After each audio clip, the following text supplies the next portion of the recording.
So varicose veins initial స్టేజ్లో ఉన్నప్పుడు home remedies ద్వారా తగ్గించుకునే ఛాన్సెస్ ఏమైనా ఉంటాయా? ఉన్నాయమ్మా. కొన్ని జాగ్రత్తలు మనం తీసుకున్నట్టయితే డెఫినెట్గా ఈ ఇనీషియల్ స్టేజెస్ నుంచి స్టేజెస్ ప్రొలాంగ్ చేయగలం మనం. అంటే ఎలాంటి జాగ్రత్తలు అంటే మనం ఏం లేదు, మోస్ట్లీ మనం ఇప్పుడు చాలా మంది సాఫ్ట్వేర్ ఎంప్లాయీస్ కానీ ఎక్కువసేపు అలా కూర్చొని ఎక్కువ కంటిన్యూస్గా ఉంటుంటారు. అలాంటి వాళ్ళల్లో మనము చిన్న చిన్న బ్రేక్స్ తీసుకొని ప్రాపర్గా హైడ్రేషన్ లెవెల్స్ ఉన్నట్టయితే వాళ్ళకి వీనస్ డిసీజెస్ తగ్గుతాయి. సో అలాంటివి. తర్వాత కొన్ని బేసిక్ వాకింగ్ ఎక్సర్సైజెస్ అవి చేసుకోవచ్చు. టిప్ టు ఎక్సర్సైజ్ అంటాం, అంటే మన యాంకిల్ని పైకి కిందకి ఇలాగ ఎప్పుడైతే చేస్తామో సర్క్యులేషన్, అంటే మన కాఫ్ మజిల్ అనేది ఒక పెరిఫరల్ హార్ట్స్ అంటాం. అంటే మన గుండె ఎలాగైతే పైనుంచి కిందకి రక్త ప్రసరణ చేస్తూ మన కాఫ్ పంప్ అనేది కింద నుంచి ఈ రక్తనాళాల ద్వారా మళ్ళీ వెనక్కి పంప్ చేస్తుంది అనమాట బ్లడ్.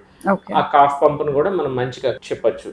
అందరికి ఇక్కడ మాత్రమే గుండె ఉంటుందని తెలుసు కానీ కాళ్ళల్లో కూడా ఒక గుండె ఉన్నదని చాలా మందికి తెలియదు. సో ఆ గుండెని మనం జాగ్రత్తగా కాపాడుకోవాలంటే ఈ రక్తనాళాల మీద కంపల్సరీ శ్రద్ధ పెట్టాలి.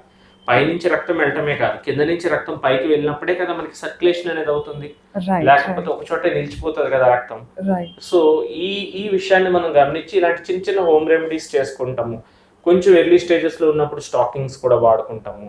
నేను చెప్పినట్టు హైడ్రేషన్ లెవెల్స్ మంచిగా మెయింటైన్ చేయడము, ఇవన్నీ చేసుకున్నట్టయితే ఎక్కువసేపు ఒకే చోట నుంచి ఉండకుండా ఉండడము, సిట్టింగ్స్ పోస్చర్ అవాయిడ్ చేయడం చేసినట్టయితే డెఫినెట్గా దీనికి ప్రోగ్రెషన్ అనేది ఫాస్ట్ కాకుండా ఉంటుంది.